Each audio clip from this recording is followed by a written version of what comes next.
Hey friends, family, world, Luke here with another video. If you haven't checked out our channel before, we have videos about previous travels in different European destinations, so feel free to check those out. Today I want to talk to you about our awesome weekend vacation that we took to Edinburgh for Tyler's birthday. It was Tyler's birthday end of February and we wanted to make the most of it with a trip to Scotland.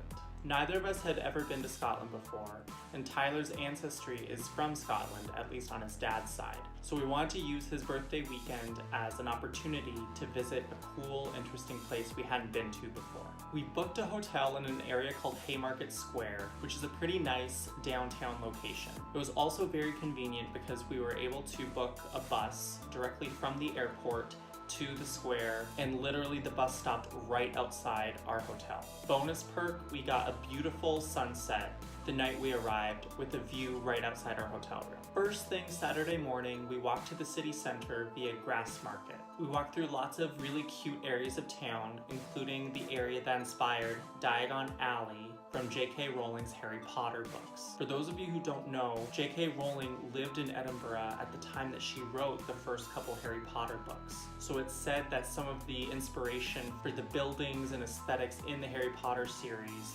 may have been inspired by some of the architecture in Edinburgh. We met up with a free city walking tour with a company called City Explorers. It started in front of St. Giles Cathedral on a street that's called the Royal Mile. It was a fun and informative tour of Edinburgh that lasted about 2 hours. This provided a lot of good history about the city, as well as gave us an opportunity to check out some of the nice walkable areas of city centre Edinburgh. We finished our tour in the Grey Friars Kirkyard, which is a cemetery.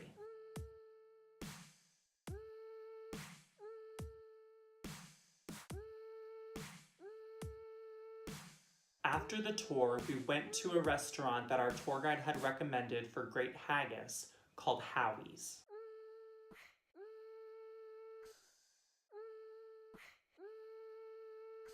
We weren't sure how we were going to feel about haggis, just given how people react to the idea of haggis and what the ingredients are, but we thought, when in Scotland, we should try it out. And we found the haggis here at Howie's to be quite delicious. I don't know if it's prepared in a more tourist-friendly way versus, like true haggis, but at least as far as we knew, it was delicious and we don't know why people get so worked up about it. After lunch, we headed to the famous Edinburgh Castle. There's no mistaking where Edinburgh Castle is because it is such a dominant figure in the Edinburgh skyline, and you can pretty much see it from most parts of the city. We took some time to explore the walled-off grounds as well as some of the interiors of the castle. One thing to keep in mind is that we did find admission fairly expensive, but it's one of those touristy things that I guess everyone's different, but we figured, hey, we're here in Edinburgh, we should really make the most of it and see it at least once. There was a lot of interesting history and architecture here, especially if you happen to see the movie Mary Queen of Scots like we just had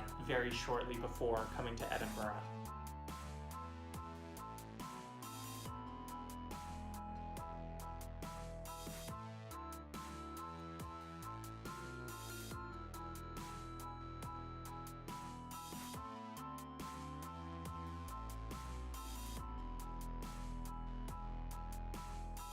After Edinburgh Castle, we decided to walk back along the entirety of the Royal Mile and revisited some sites that we had walked by during our walking tour, including a visit inside St. Giles Cathedral.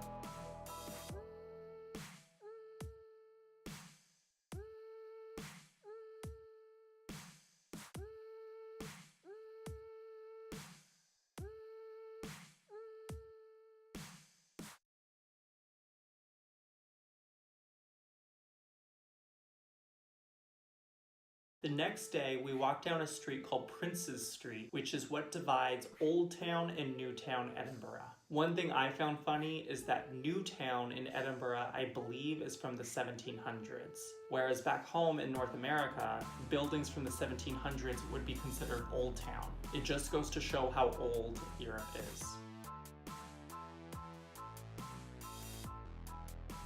Probably one of our favorite things that we did in the city center was climbing to the top of the Scott Monument. It's a lot of stairs to climb and really narrow passageways at certain points, but the panoramic views you get of the city are hard to beat.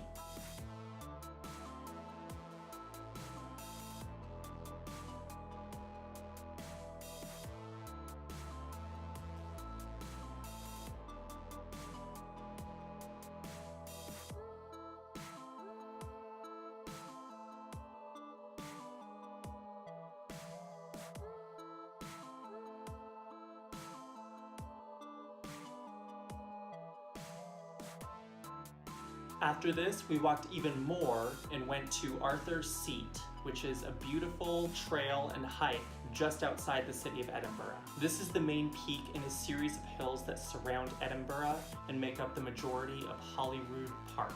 On the way up, we saw the beautiful ruins of St. Anthony's Chapel. The juxtaposition of the ruins with some of the natural beauty of the mountains and the city views really made this hike exceptional and quite picturesque. The hike up was quite pleasant and not overly challenging, and it provided really nice views of Edinburgh as well as the rest of Holyrood Park. We just couldn't get over how awesome it was to have such natural beauty so close to Edinburgh.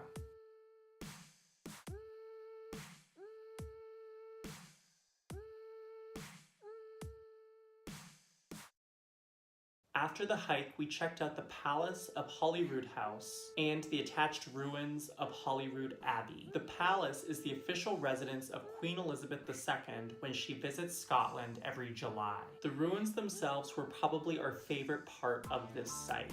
We just found the ruins so stunning to walk through, and it was just a really cool experience to imagine how magnificent the chapel must have been before its collapse. I would say that this experience was probably one of my favorite parts in all of Edinburgh.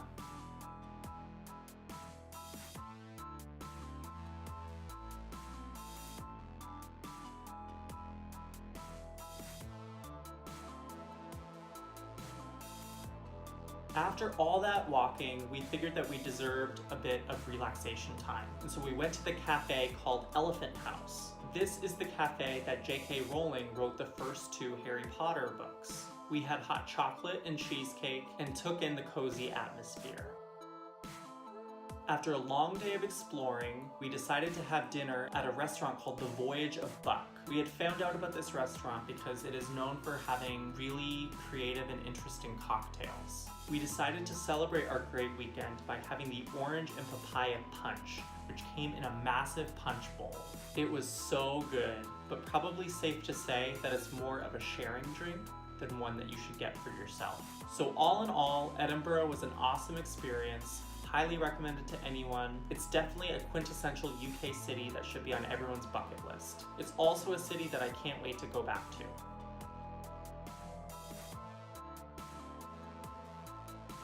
So that is it for our Edinburgh video. Feel free to leave a comment with your favorite part of Edinburgh or places that we didn't go to that you think we should have. If you haven't already, be sure to comment, like, and subscribe, and check us out for our next video in County Mayo, Ireland. Also be sure to check out our blog at lukeandtyler.com, where we often write more details of the itineraries that we do in the cities and places that we visit. Hope to see you guys soon. Bye!